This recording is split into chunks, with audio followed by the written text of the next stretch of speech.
Un viernes por la noche en el Studio City. El actor Robert Blake y su esposa desde hace 2 meses, Bonnie Bakley, van a cenar a su restaurante favorito del vecindario, Vitello's.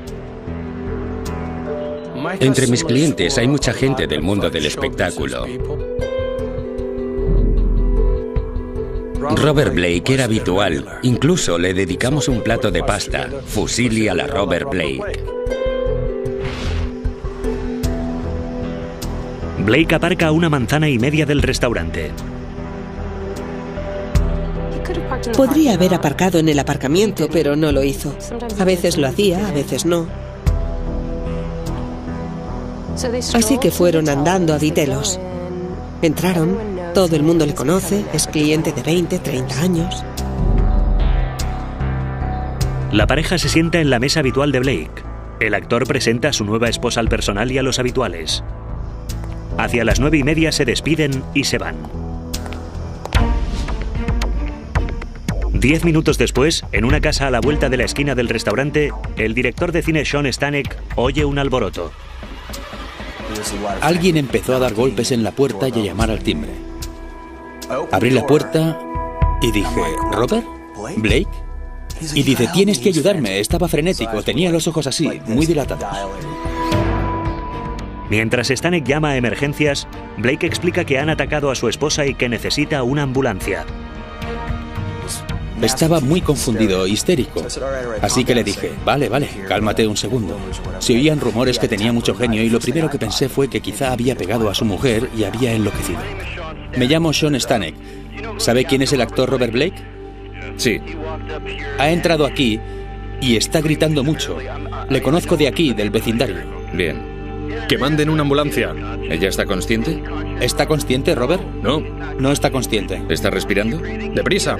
¿Está respirando? Sí, ya vienen. Blake lleva a Stanek hasta donde está el coche. Bonnie. Dijo, ahora vuelvo. Y yo le pregunté, ¿a dónde vas? Y dijo, voy a pedir ayuda. Volvió a entrar. Estaba muy histérico, preguntando si había un médico. Que llamáramos a la policía, a una ambulancia.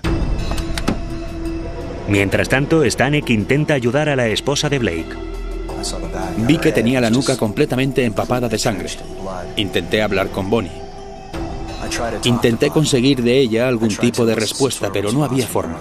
Le dije, apriétame la mano. Nada. Solo hacía un borboteo. Tenía los ojos en blanco y parecía talmente como si se le estuviera escapando la vida. Era mucho peor de lo que Stanek esperaba. Vi que tenía un balazo aquí y pensé, Dios mío, si se muere esto es un asesinato.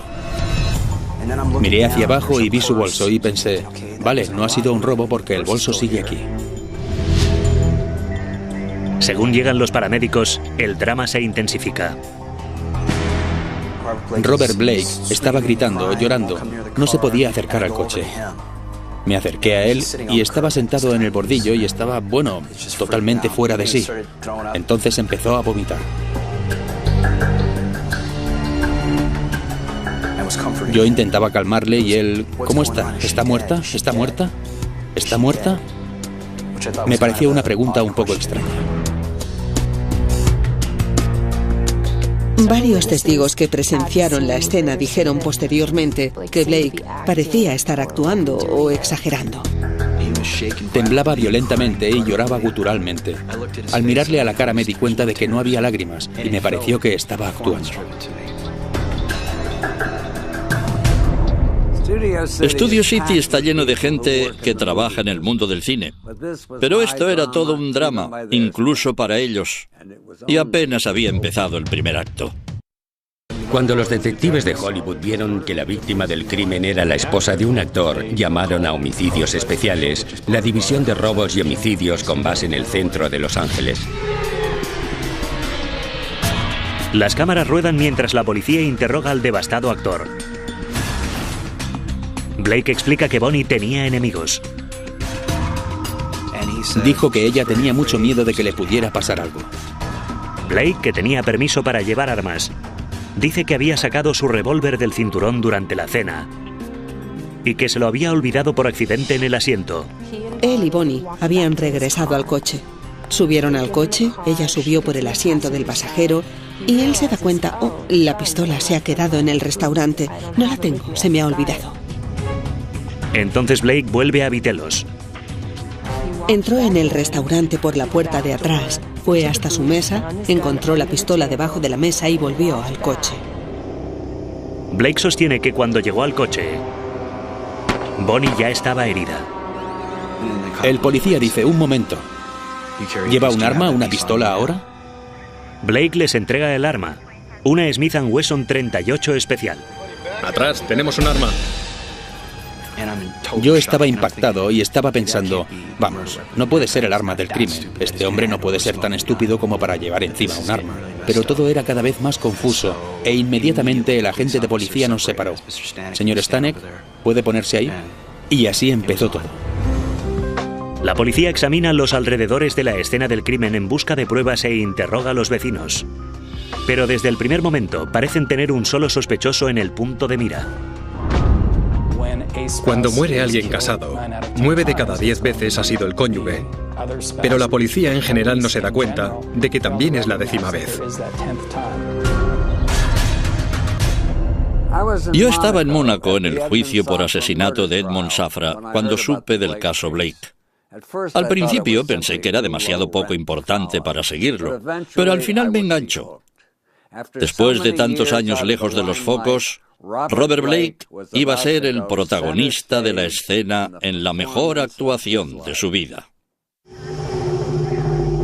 Horas después del asesinato de la esposa de Robert Blake, Bonnie Lee Bakley, los detectives siguen intentando juntar las piezas de lo que había ocurrido en aquella calle oscura de Studio City.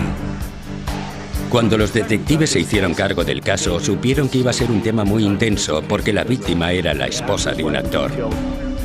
Tienen a una mujer que ha recibido 2 disparos a bocajarro. Tienen a su marido, convenientemente ausente durante la agresión, y lo tienen con una pistola encima. Toda la historia era absurda. Lo que yo llamo mishigas. Era un despropósito. No tenía el menor sentido. Normalmente se supone que si matan a una mujer y no hay robo ni violación, ha sido el novio o el marido. Blake tiene antecedentes de presunta violencia doméstica contra su primera esposa. Y las sospechas se acrecientan cuando el análisis de residuos de pólvora en su ropa da positivo. Cuando se celebra el funeral de Bonnie, pocas semanas después, la opinión pública está rotundamente en contra de la exestrella de la televisión. Todos los principales programas de noticias de la nación estaban cubriendo la historia. La fascinación por el asesinato de Bonnie no se podía explicar, pero era enorme. Robert lo había dispuesto todo para enterrarla en Forest Lawn. Invitó a la familia a asistir, pero declinaron el ofrecimiento. No podía estar al lado del hombre que creía que había matado a mi hermana. En el funeral, Blake tiene en brazos a Rosie, la hija que había tenido con Bakley. En determinado momento, se dijo que poner la mano sobre el ataúd había sido un gesto para los medios.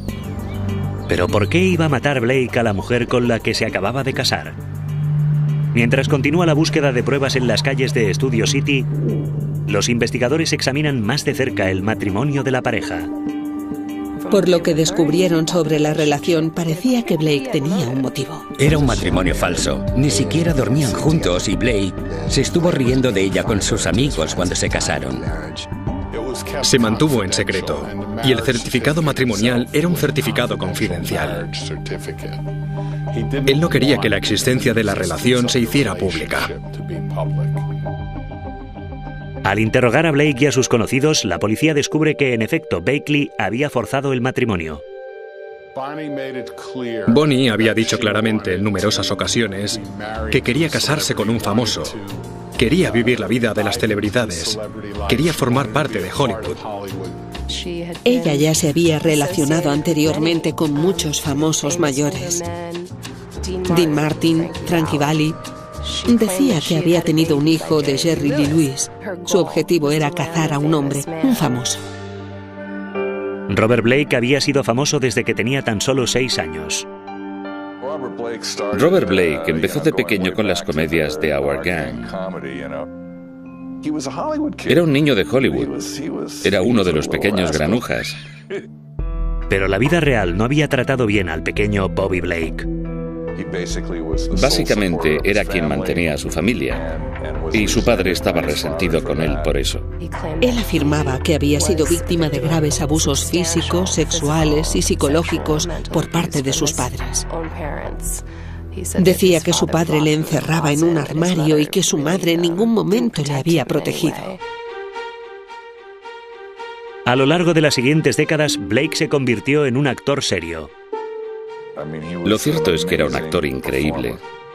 Realmente dio la campanada cuando interpretó aquel personaje. Interpretó un papel realmente inspirado en la obra maestra de Truman Capote, A Sangre Fría. Ser elegido para el papel de Perry Smith por el aclamado director Richard Brooks y bendecido por Capote fue el gran hito de la carrera de Blake y probablemente de su vida. Cuando tenía que interpretar a asesinos, los defendía. Decía: todos tomamos decisiones y yo tomo las correctas. Entiendo que alguien tome la decisión de matar. Conocí a Robert Blake en la casa de Natalie Wood en Beverly Hills. Ellos se conocían desde que habían actuado juntos de niños. Y Natalie seguía invitándole a fiestas cuando casi todo el mundo había dejado de hacerlo. El papel que le hizo más famoso fue el de Tony Barretta, aquel policía que tenía una cacatúa y vivía en un hotel de mala muerte. Stephen Cannell escribió y produjo Barretta, la serie de televisión que elevaría la carrera de Blake a nuevas alturas y le haría merecedor de un Emmy. Yo había creado este personaje descarnado, al borde de la crisis emocional.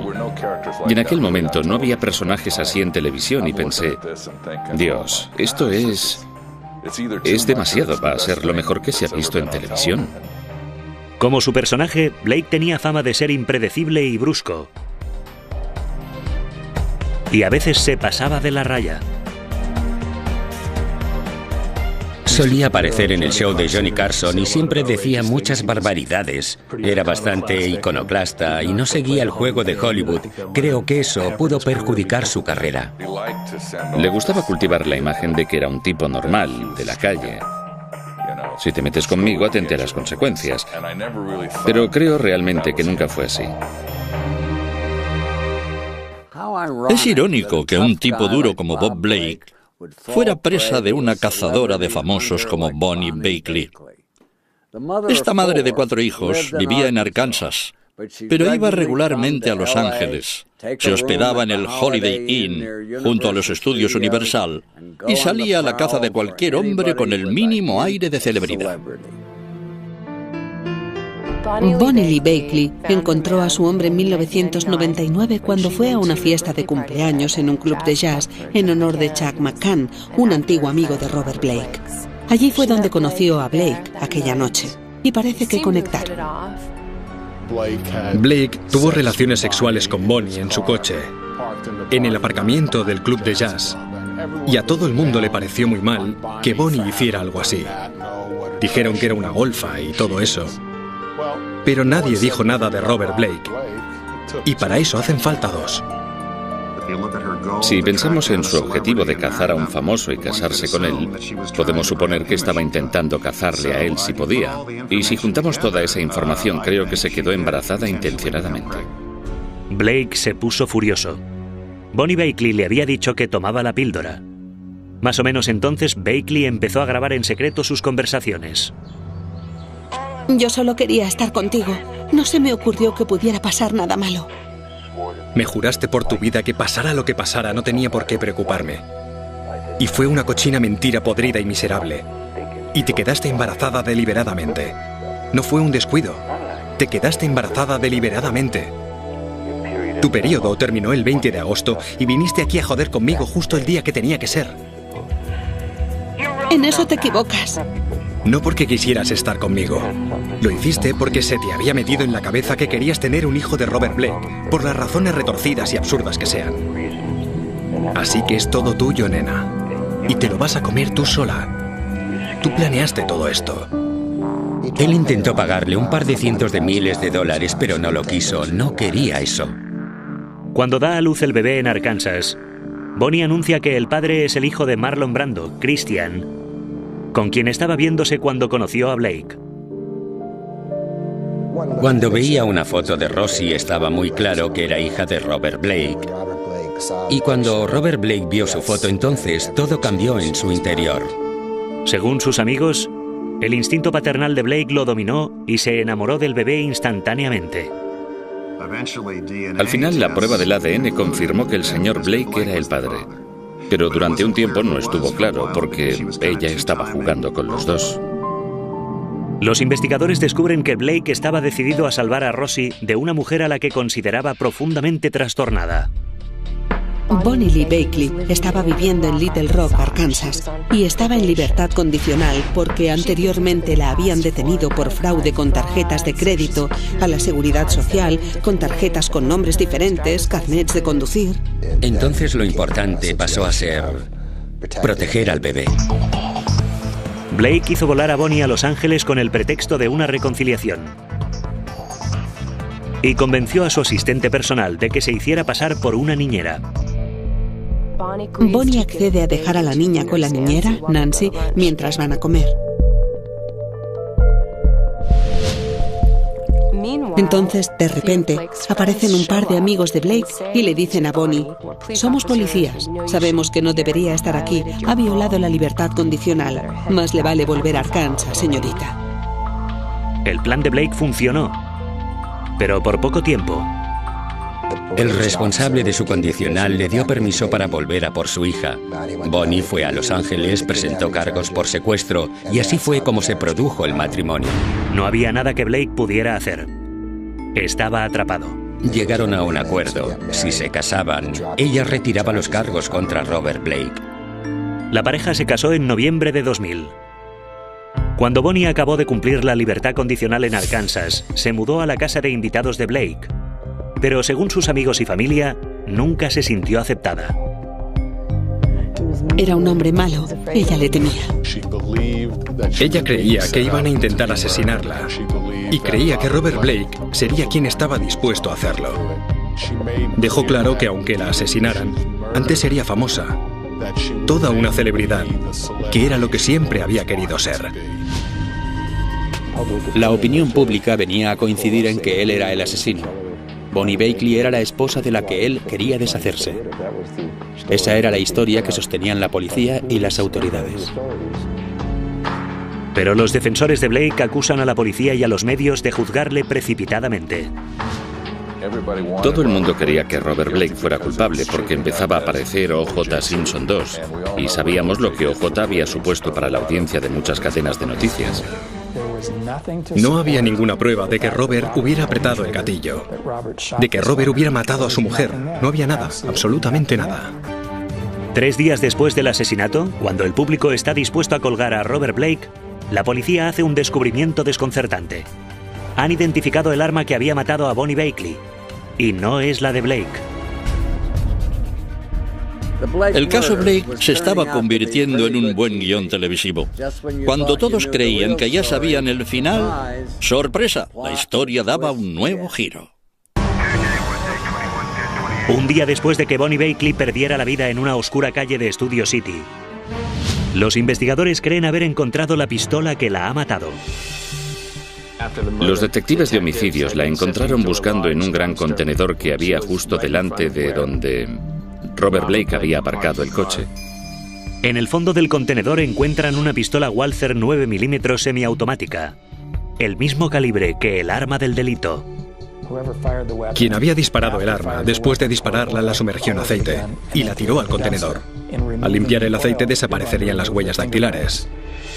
Pero hay algo que no encaja. ¿A quién se le ocurre tirar el arma justo delante de la escena del crimen? A menos que quieras que la policía la encuentre. Quería que apareciera, porque no se le podía seguir la pista. Se hicieron todas las pruebas forenses concebibles para vincular el arma con el señor Blake, pero no lo consiguieron. La policía se presenta en la casa de campo de Robert Blake, el rancho Matahari, con una orden de registro en mano. Registran cuidadosamente la casa principal y confiscan ropa y cajas de objetos personales. Registraron toda la casa. Se llevaron todo lo que podían utilizar contra Robert. Pero curiosamente deciden no llevarse las pertenencias de Bonnie. Lo que hicimos después de aquello fue que mi investigador Scott Ross se llevó todo aquel material. Los papeles de Bonnie revelan una larga y sórdida historia de fraudes y actividades criminales. Nos llevamos casi 20 cajas de contrabando. A falta de una descripción mejor, con sus cartas, sus archivos, sus documentos. Sabíamos que había otra historia, otra versión de la persona que era Bonnie Bakley. Era una embaucadora, una timadora que había estafado a mucha gente. Tenía un negocio increíble montado en su casa, que en realidad, esencialmente, consistía en embaucar a hombres mayores solitarios para que le dieran dinero. Normalmente estoy del lado de las víctimas, pero Bonnie resultaba de lo más odioso que he visto. Sospecho que me habría desagradado tanto como aparentemente le desagradaba a Blake, y cuanto más indagaban los investigadores en su pasado, peor era el panorama. Publicaba fotos suyas en posiciones obscenas, ligera de ropa, en las contraportadas de revistas y periódicos de todo el país. Y muchos hombres ingenuos veían aquellos anuncios, veían a aquella mujer sexy, ligera de ropa, y le escribían cartas. En poco tiempo ella les contestaba y empezaban a entablar relaciones o a llamarse por teléfono. Su sistema tenía 8 niveles básicos. El primero era: hola, esta soy yo, mándame dinero y yo te mando unas fotos. El octavo nivel era: ponme en tu testamento. Durante cerca de 20 años, Bonnie había embaucado sistemáticamente a miles de hombres con su negocio para corazones solitarios. A algunos les había sacado $20, a otros cientos o miles en efectivo y en bienes. Descubrimos que Bonnie se había casado unas 16 veces. Ningún matrimonio había terminado en divorcio. Era amoral. Había situaciones sospechosas en las que hombres con los que se había casado habían muerto de repente y ella había heredado. Mientras los detectives continúan construyendo el caso contra Blake y los medios lo juzgan en el Tribunal de la Opinión Pública, su equipo de abogados e investigadores intenta situar a Bonnie bajo los focos. Conociendo la vida que llevaba, podía saber que tenía enemigos por todas partes. Era una mujer cuya historia y cuya vida indicaban que tenía que haber mucha gente que la odiaba a muerte y que tenía motivos para matarla. En una maniobra duramente criticada, el abogado de Blake, Harlan Brown, entrega los antecedentes penales de Bonnie a la prensa. Intentaba mostrar a Bonnie Lee Bakley como una persona no solo desagradable, sino como alguien que casi se lo merecía. Recibimos muchas críticas, Harlan sobre todo. Decían que su cuerpo aún no se había enfriado y estábamos ensuciando su memoria. Pensé que lo había hecho Harlan Brown. Era repugnante. Ensuciaba la memoria de una madre de 4 hijos. El problema era que no estábamos deshonrando a nadie. Así es como era ella. Entre las horas de llamadas telefónicas que Bonnie tenía guardadas, destacaba un mensaje de su examante, Christian Brando. Christian Brando era el hijo de Marlon Brando, un joven muy atractivo que tuvo una vida muy atormentada. Pasó en la cárcel varios años tras declararse culpable de homicidio por haber matado al novio de su hermana a tiros. En la grabación, realizada antes del asesinato de Bonnie, Brando le hacía una advertencia profética. Christian Brando le decía en el mensaje que si seguía llevando aquella vida, alguien le iba a meter una bala en la cabeza. Dijo que él no sería quien lo hiciera, pero lo predijo. Creo que ella se lo tomó en serio. Creo que en las últimas semanas de su vida realmente creía que era bastante posible que uno de aquellos hombres acabara matándola. Blake sostiene que poco después de mudarse Bonnie a su casa, un hombre extraño había empezado a vigilar la propiedad. Un hombre que él apodaba Buzz Cut porque llevaba el pelo rapado. Según el relato de Robert, esta persona no empezó a aparecer hasta que Bonnie empezó a vivir en su casa. Robert vio el vehículo delante de la casa. Salió e intentó acercarse a Buzz Cut, enfocándole con una linterna. Pero en cuanto encendió la linterna, Buzz Cut se fue. Investigamos todo aquel asunto y concluimos que este Buzz Cat, como le llamábamos, estaba de hecho vigilando a Bonnie Bakley. Los investigadores privados de Blake buscan a Buzz Cat o a otros sospechosos, pero no encuentran nada. Ni su investigación ni la de la policía de Los Ángeles parecen llevar a ninguna parte. Durante casi un año, el caso se quedó estancado. Pero de repente, como en una buena película de policías, un testigo sorpresa aparece de entre las sombras. Y vaya historia fue la que contó. Meses después del asesinato de Bonnie Bakley, parece que el famoso sospechoso puede no ser el culpable. Pero de repente, un antiguo especialista llamado Gary McClarty dice a la policía que no puede seguir guardando silencio. Y declara que Robert Blake le había pedido que matara a su esposa. Gary McClarty era un antiguo especialista conocido por Robert Blake desde hacía más de 30 años. McClarty cuenta a la policía que Blake le había invitado a comer y después habían ido a su casa. Robert Blake le enseñó algunas cosas de ella, incluidos algunos materiales de su negocio, que eran básicamente fotos de otras mujeres desnudas, y le dijo: esta es la mujer que me está engañando, a esto se dedica, esto es lo que le espera a mi hija. Y según McClarty, entonces fue cuando Blake empezó a decirle: esto es lo que vamos a hacer, vas a darle lo suyo. Nunca dijo: quiero que la mates. Utilizó expresiones como darlo en paseo, el pasaporte, lo suyo, pero McClarty dijo entender perfectamente lo que Blake quería que hiciera. Ella duerme en la casa de atrás. Yo voy a dejarte la puerta abierta y quiero que subas ahí arriba y le des lo suyo o le des el pasaporte. Expresiones tipo vareta que él utilizaba. En cualquier caso, él le dijo a Blake: esta mujer nunca me ha hecho nada. Y dijo que no habían vuelto a hablar del tema nunca más. McClarty no es el único especialista que tenía una historia que contar. Otro conocido de Blake, Ronald Duffy Hambleton, afirma haber recibido una proposición similar. Quedaron para tomar unas tortitas y comiendo tortitas, Robert Blake le dice con toda tranquilidad: necesito que mates a mi mujer, hasta el punto de que a Duffy le preocupó que hablaran tan alto. Cada vez que una celebridad se ve envuelta en un caso, todo tipo de chalados salen de debajo de las piedras intentando hacerse con un papel en el drama. Pero estos especialistas parecían decir la verdad. Y todo el mundo sabía que su testimonio podía inclinar claramente la balanza. Hambleton dijo que él y Blake habían estado hablando de diferentes formas de hacerlo. Una de las formas que supuestamente propuso era ese mismo escenario de la cena, en el cual Blake la llevaría a un restaurante y después la dejaría sola en el coche. Y en ese momento, Hambleton podía acercarse y matarla. Hambleton cuenta a la policía que accedió a seguir adelante con el plan de Blake, pero que se dio cuenta de que no podía hacerlo. La policía le presiona para que aporte pruebas, y él les habla de una tarjeta telefónica de prepago que había comprado Blake.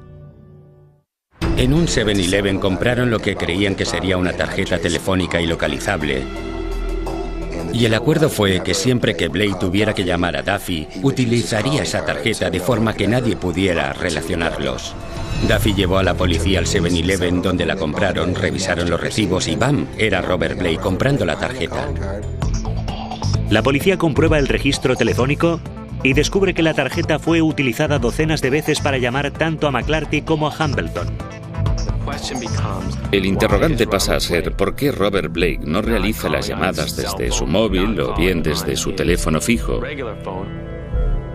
¿Por qué Robert Blake contacta con estos especialistas utilizando una tarjeta telefónica de prepago?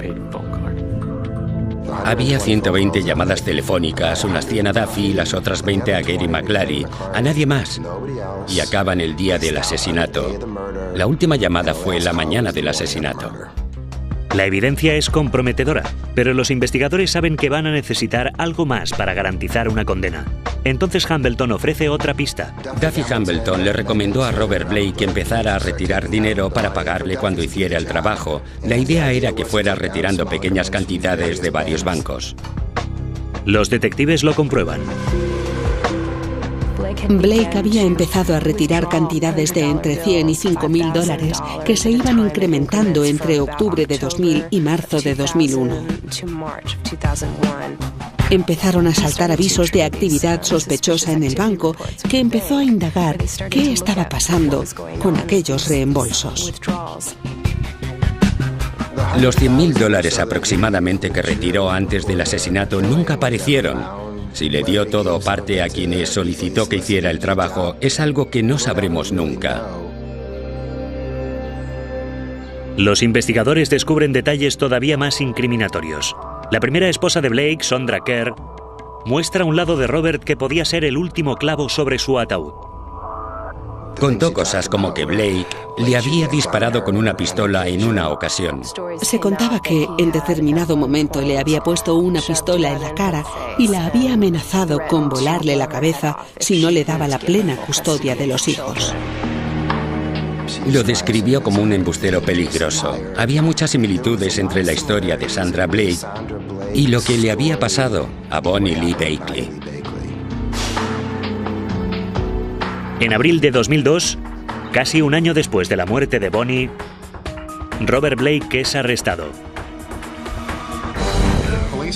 El jefe de policía Parks apareció el mismo día que le arrestaron y dijo que habían resuelto el crimen.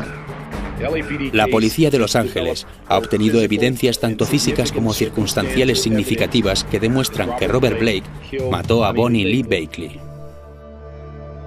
Durante su encarcelamiento, Blake, que tenía 69 años, se convirtió en un anciano. Su pelo, que solía llevar teñido de negro, se había vuelto blanco y había perdido peso considerablemente. Su rostro estaba surcado por profundas arrugas. Trágico es el adjetivo que me viene a la mente para describir su aspecto. Después de casi un año en la cárcel, Blake aparece en la audiencia preliminar. Su equipo de abogados pone toda la carne en el asador. Fue una audiencia preliminar muy notable, porque la acusación decidió exhibir a casi todos sus testigos principales, algo que no se hace normalmente. Y yo decidí que atacaríamos a todos esos testigos en la audiencia preliminar como si fuera el juicio. En el contrainterrogatorio de todos aquellos testigos les hizo mucho daño. Y creo que lo que consiguió fue crear dudas sobre quién había matado a Bonnie Bakley. La agresividad de la defensa funciona. Establezco la fianza en $1,5 millones. Es una medida sin precedentes. Lo típico es que nadie salga bajo fianza en este tipo de casos. Y nadie en la historia de California lo había conseguido habiéndolo objetado la acusación hasta esta audiencia preliminar. ¿Un sospechoso de asesinato en arresto domiciliario? Claro, esto es Los Ángeles. No lo olviden, si eres una celebridad en Los Ángeles, las normas que se te aplican son diferentes. Yo no podía esperar a ver qué pasaba en el juicio. Más de 3 años después del asesinato, Robert Blake es sometido a juicio. La acusación sabe que se enfrenta a una batalla contracorriente. El acusado no solo es famoso. Sus bolsillos le han permitido contratar al mejor equipo de abogados defensores que el dinero puede comprar. Cuando puedes contratar a un equipo de abogados y a un equipo de investigadores, en general la balanza se inclina a tu favor. Pero el Estado está dispuesto a pelear. La fiscal Shelley Samuels, una mujer dura y fría, fue a por Blake desde el primer momento. Entró en lo personal al decir que Blake, como actor, básicamente había fracasado en su papel más importante, el de hacer creer que no la había matado. Lo que ocurrió fue que el actor había sobreestimado sus dotes dramáticas. No se lo tragaron. La gente que había en la calle no se lo tragó. La gente del restaurante no se lo tragó, aullando: mi esposa, conocen todo lo que había detrás de esa relación. ¿Se lo tragarían? Pero el caso de la acusación tiene varios agujeros. Por ejemplo, ¿cómo podía Blake haber cometido físicamente un crimen y haberlo cubierto en apenas 10 minutos? En una fracción de tiempo tan breve, ¿habría tenido que acompañarla andando al coche? ¿Haberla matado? ¿Haber sumergido la Walter P-38 en aceite de motor para deshacerse de las huellas? ¿Haberla tirado al contenedor? ¿Haber eliminado cualquier rastro de ese aceite y de salpicaduras de sangre de su cuerpo y de su ropa? ¿Haber llamado al vecino y que éste hubiera llamado al 911? La defensa argumenta que otra persona tenía que haber cometido el crimen. Llevaba un arma para proteger a la señora Bakley a causa de su desafortunado y desagradable pasado. La defensa también consigue desprestigiar a los testigos estrella de la defensa, Duffy Hambleton y Gary McClarty, los especialistas que afirmaban que Blake les había pedido que mataran a Bonnie. Se desveló durante el testimonio que tanto Duffy Hambleton como Gary McClarty habían abusado de la cocaína y de la metanfetamina. McClarty incluso había estado internado en un sanatorio psiquiátrico. Admitió en el estrado que en el pasado había estado convencido de que le observaban y de que podía leer la mente de las personas. La fiscal Shelley Samuels, una experta en casos de bandas, llegó al juicio con un historial perfecto. 68 condenas seguidas. Pero su rabiosa actitud pareció disgustar a los miembros del jurado. Incluso se vio a algunos de ellos hacer gestos a sus espaldas. El detective Coffey sospechó desde el primer momento. Él dice que su esposa está paranoica. Está paranoica y la deja sola en aquella calle oscura. Y una mierda. La última esperanza de la acusación es el residuo de pólvora hallado en las ropas de Blake después del crimen. Encontraron partículas en su ropa, en sus botas, sus zapatos, sus calcetines. Pero la defensa consigue volver esta prueba en contra de la acusación. Si alguien ha tenido un arma recientemente, no se le hace prueba de residuos, porque es probable que quien posea o lleve un arma tenga algún tipo de residuo de pólvora en la piel o en su ropa. Robert tenía la mayoría de sus armas. Creo que tenía un total de 10 en sus cajones, con su ropa en diferentes lugares.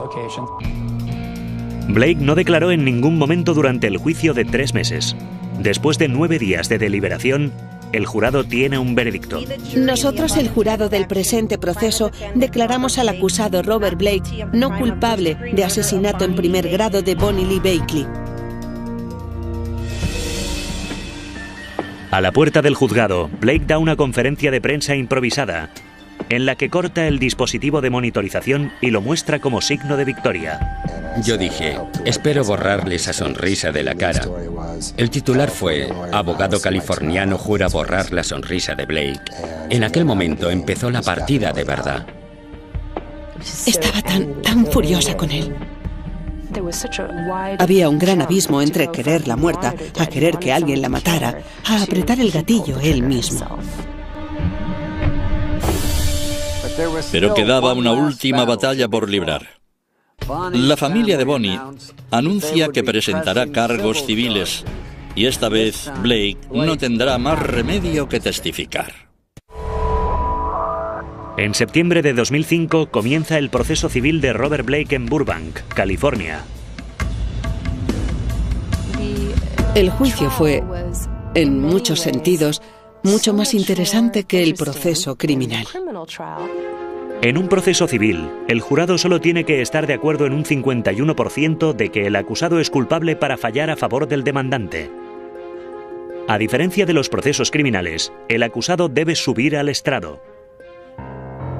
Lo que me temía era que apareciera vareta a un encantador Robert Blake, algo que sabía hacer muy bien. Sin embargo, Blake pierde por completo el control. Lo tuve en el estrado 8 días durante el juicio civil y fue un enfrentamiento de lo más incómodo que se haya podido ver en un juzgado. Estaba furioso. Llamaba al abogado de la acusación, Eric Rubin, jefe y mentiroso. E incluso llegó a amenazarle mientras estaba declarando en el estrado. Finalmente, Dubin hace la pregunta del $1.000.000. Le dije, ¿mató a su esposa? Entonces vi a Robert Blake mirarme con desprecio y le sostuve la mirada y dije, si tiene algo que decir, adelante, dígalo. Y entonces se abalanzó para pegarme.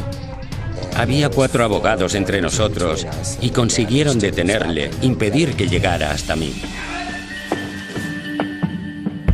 Por desgracia para Blake, el jurado parece no tragarle.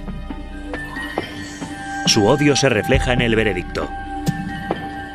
El jurado decidió que Robert Blake había matado a su esposa y que Bonnie era una buena madre. Sus hijos percibieron $30 millones. Las posibilidades de que vean ese dinero son prácticamente nulas. Pero para la familia de Bonnie, sigue siendo una victoria. Creo que es irónico que Bonnie consiguiera la fama y la notoriedad con su muerte. Creo que eso era lo que quería.